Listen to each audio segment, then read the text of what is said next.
ভাইয়া admission is nothing but a mind game, you can be a game changer.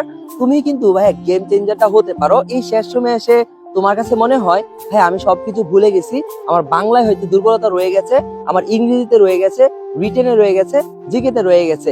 এবং তোমাদের আরেকটা common যে প্রবলেম, কোনো একটা বিষয়ে তোমরা দুর্বল হলে সেইটাকে মনে করো যে ভাই এইটার জন্যই হয়তো বা আমার চান্স হবে না।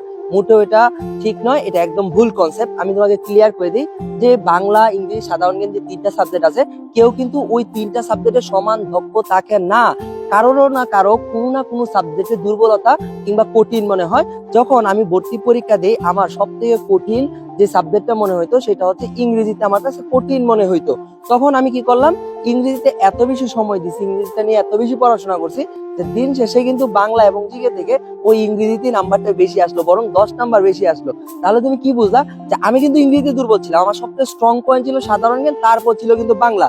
মার্কসটা যখন পরীক্ষার পরে দেখি আমি ইংরেজিতে বেশি পাইছি, তারপরে তোমার জিকেতে পাইছি, তারপরে বাংলায় পাইছি। তাহলে তোমার যে কোনো একটা বিষয়ে দুর্বলতা থাকতে পারে, বাট ওই দুর্বল জিনিসটা বা কঠিন জিনিসটায় তুমি যদি এখন থেকে একটু বেশি সময় দাও, দেখবা ওখানে তোমার মার্কসটা বেশি আসছে।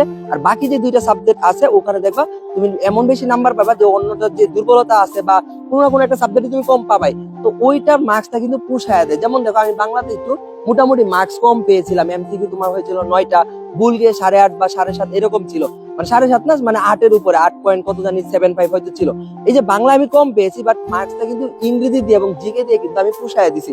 ঠিক এমনই হবে যে তোমার তিনটা বিষয়ে যে তুমি সর্বোচ্চ মার্কস পাবা বা তিনটা বিষয়ে যে তুমি টপ মার্কস ক্যারি করবা, ব্যাপারটা এমন হবে না। যে কোনো একটা বিষয়ে তোমার যদি দুর্বল থাকে বা কঠিন মনে হয়, আমি তোমাকে বলবো এত বেশি পড়াশোনা করো এই সাবজেক্টটা নিয়ে, এত বেশি মানে হার্ডওয়ার্ক করো, পাহাড় সমান দুর্গ করে তুলো এই সাবজেক্টটা নিয়ে। যেরকম ইংরেজিকে কঠিন মনে হতো, এত পড়ছি ইংরেজি যে ইংরেজিতে এমন শক্তি গঠন করছি, ইংরেজিতে সর্বোচ্চ নাম্বার পাইছি এবং জিকেতে পাইছি এবং বাংলাতেও মোটামুটি ভালো করতে পারছি। তাহলে তুমি যে সাবজেক্টটা মোটামুটি আসো, এটা একটু হার্ডওয়ার্ক করো, পাস করতে পারলেই বাকি দুইটা সাবজেক্টে বেশি নাম্বার পেয়ে তুমি কিন্তু পুষায় দিতে পারবা। তাই এটা হচ্ছে স্ট্র্যাটেজি, এটা হচ্ছে সিস্টেম, যে তোমাকে তিনটা বিষয় যে একদম টপ রেজাল্ট করতে হবে, তিনটা বিষয় এমন সমানভাবে পারতে হবে, ব্যাপারটা কিন্তু এরকম না। তো এই জিনিসগুলো যদি মাথায় রাখো, তাহলে তোমার হতাশার লেভেলটা একটু কম থাকবে।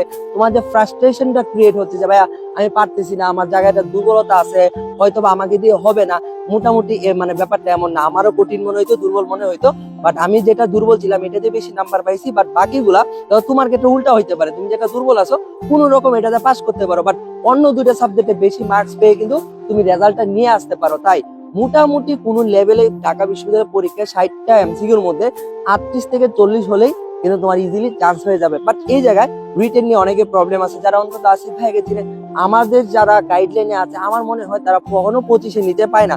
এবং এটা রেকর্ড সাফল্য, তোমরা সবাই দেখছো যে গন্তব্য ঢাবি স্টুডেন্টরা রিটেনে অনেক বেশি ভালো করে। সো এই জায়গায় তোমার যেহেতু একটা সেফ জোন আছে, তুমি রিটেনটাতে সেফ, তাহলে তার কোনো তোমার প্রবলেম হচ্ছে না। আর কয়েকটা দিন পরেই তোমার সাথে দেখা হবে ঢাকা বিশ্ববিদ্যালয়ে।